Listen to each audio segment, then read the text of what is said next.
Dünyanın megapolis şəhərlərindən sayılan İstanbula da deportasiya zamanı kifayət qədər Qərbi Azərbaycandan soydaşlarımız gəlib. Onların sayı haqqında statistik məlumat yoxdur.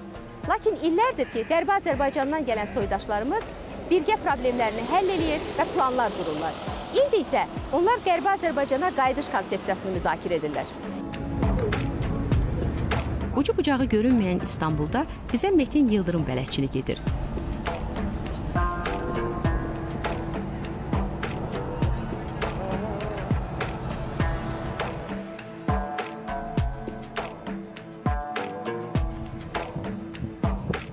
Əvvəlcə xalası qızı Əminə Yıldızın evinə gedirik. Nənələri Səkinə İrəvanın mərkəzindəki Göy məscidin yanında yaşayıb. 1918-20-ci illər deportasiyası zamanı İğdırın Yayçı kəndinə, sonralar isə İstanbula köçüb.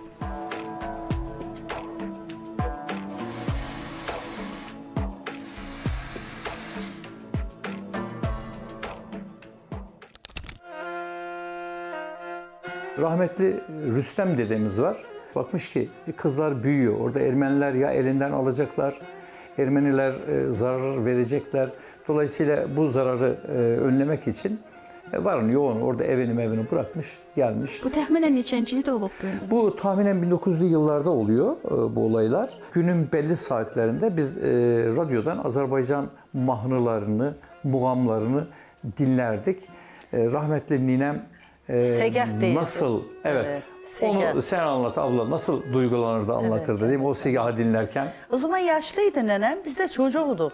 Aklımız erse neler çıkarmazdı ondan. Akşam üzeri, onun belirli bir saati vardı Metin. Evet. O radyonun belirli bir saati vardı.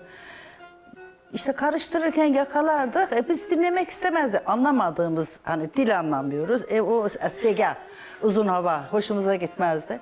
Yazık nenem, ele ağlırdı. Kurban olun, kapatmayın onu. Ne olur ben onu dinleyeyim. Başlayırdı, beləcə göğsüne vururdu. Ama nasıl? İki gözü keçeşme.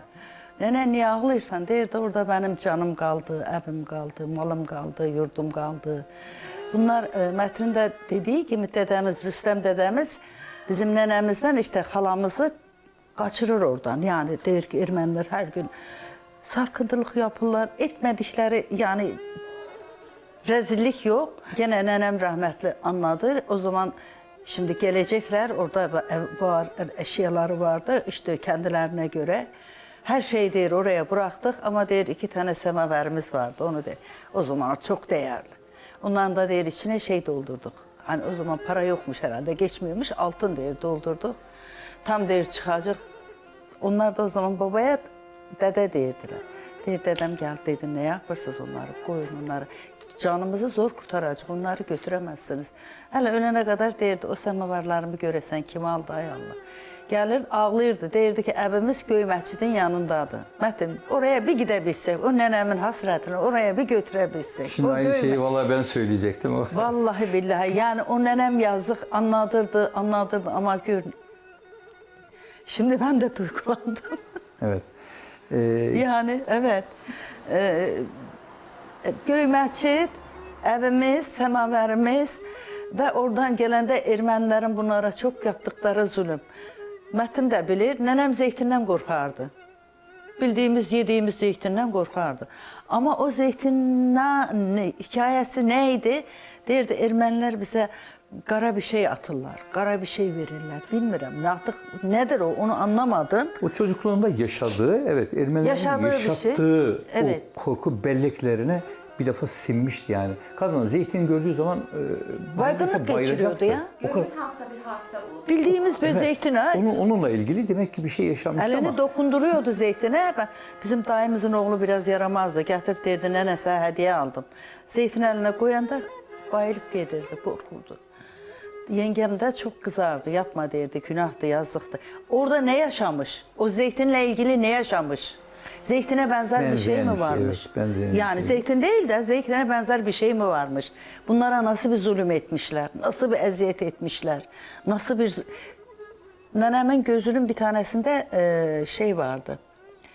O zaman o dedi ki bizi o zaman onlar Ermeniler onları toplamışlar. Beyit deyir bizi büyük bir dama topladılar. Genç kızları, gelinleri işte hepsini oraya. Deyir Ermeniler gelir kapıyı açırdı. Seçip İşte o qara neyse zeytinə bənzər. O zaman atdıkları zaman mənim nənəmin gözünə gəlir. Abla o dediğin yalnız ikinci aşamadaki, biz şimdi birinci aşamada İrevan'dan kaçıp gelipler Iğdır'a. Nenem çocukken geliyor. Yani 5-6 yaşlarındaymış. Mesela bizdeki o gök mescidi ben hiç görmediğim halde bizim belleğimize yerleşmiş gök mescid. Çünkü nenemden hep orayı dinlemişim. Ya mesela ablamın dediği gibi biz de oraya gerçekten gitme isteği her zaman yaşıyoruz. Yani gök mescidi görmek isteriz. Mənim bir jurnalist həmkarım var, Əsər Ələbdar qızı. O nənəsi Amasyadandır. Deyir ki, təxribat törədirdilər. Nənəsi danışırmış ona. Ermənilər təxribat törədirmiş, uşaq oğurlayırmışlar, evləri yandırırmışlar. Yəni deyilməyəcək dərəcədə hadisələr törədilmişlər. Elə ki deyir, bir də görürdük ki, bir neçə gündən sonra at üstündən Türk əsgərləri gəldi. Ermənilər qınına çəkilirdi və elə bil həmin insanlar deyildi. Tamam deyil və etibar olurdular bizi. Belə çıxır ki, bunlar həmişə at belində Türk əsgərini görməliymişlər, insanlara zülm etməsinlər. Kesinlikle evet. Evet.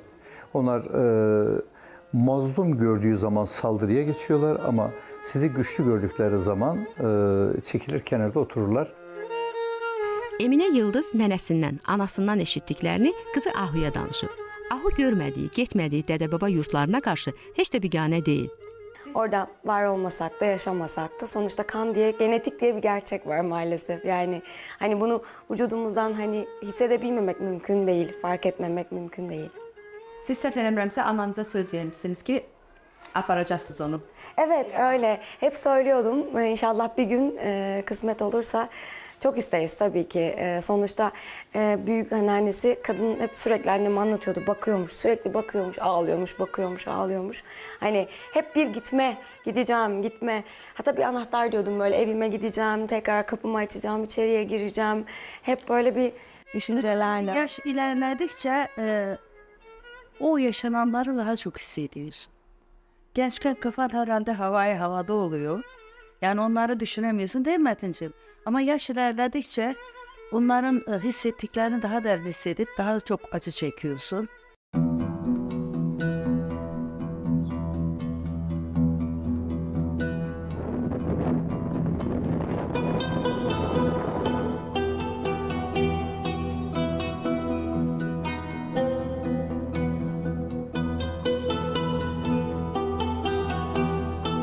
Metin Yıldırım iş otağında kiçik bir Qərbi Azərbaycan güşəsi yaradıb. Müəllifi olduğu 17 kitabın əksəriyyəti Qərbi Azərbaycanlıların tarixinə, adət-ənənələrinə həsr olunub. Metin Yıldırım İstanbulda yaşayan Qərbi Azərbaycanlıların hər zaman bir-birlərinə dəstək göstərdiklərini qeyd edir. Yapmak istediğimiz şey, oradaki topraklarımıza geri dönmek istiyoruz. Oradaki topraklarımızın bize ait olduğunu hem Ermenistan hükümetine hem dünya kamuoyuna duyurmak istiyoruz ki burada Türklere aitti. Burada Türkler yaşıyordu ama ondan sonra çeşitli entrikalarla Türklerin elinden alındı. Bugün orada bir tek Türk yaşamıyor. Ama bizim elimizde tapumuz yok. Benim şahsen yok ama çok sayıda arkadaşımızın evinin tapusu var, arsası var. Yani oradaki evlerine ait çeşitli dokümanlar var. Bu insanlar oralara gitmek istiyor. Dedelerinin mezarını orada görmek istiyor. Orada mezarlar var. Gerçi Ermeniler hiçbir mezarı sağlam bırakmadılar. Bütün mezarları dağıttılar. Bütün anıtları dağıttılar. Bütün oradaki Türklere ait kültür varlıklarının hepsini yağmaladılar, yaktılar, kırdılar, döktüler. Bugün gitsek o mezarlardan ne kadar dedelerimizi buluruz şüpheli. Ama İrevan'dan göç eden, göçe zorlanan Türklerin kafasında bir tek şey var, bir hayal var. Bir gün İrevan'a gidip orada yerleşmek, oradaki o ata yurtlarını görmek, ata yurtlarındaki dedelerinin yaşam tarzlarını, evlerini, obalarını, mezarlıklarını, kültür varlıklarını görmek şeklinde bir idealimiz var. Metin bəy, iş otağınızdakı bu radio haqqında istəyərdim danışasınız. Bu radionu niyə saxlamısınız və nə vaxtdan saxlayırsınız? Evet. Anlamı nədir? O radyo benim çocukluk radyom. Yani yaklaşık 50 yıl falan öncesinin, hatta 55 yıl falan öncesinin yılları, televizyon falan yoktu o zamanlar. Radyo var. Radyoda arkası yarınları falan dinliyorduk ama bunun işlevi başkaydı. Bu radyoda biz İrevan'dan öğleden sonra yayın yapan bir yarım saat, Azerbaycan müziğini ve Bakü Radyosu'nun yayınladığı Azerbaycan müziğini dinliyorduk. Araz üstə, buz üstə, ay qız, ay qız, ay qız amandır. Araz üstə, buz üstə, ay qız, ay qız, ay qız amandır. Kabab yanar köz üstə, qadan alım. Kabab yanar köz üstə, qadan alım.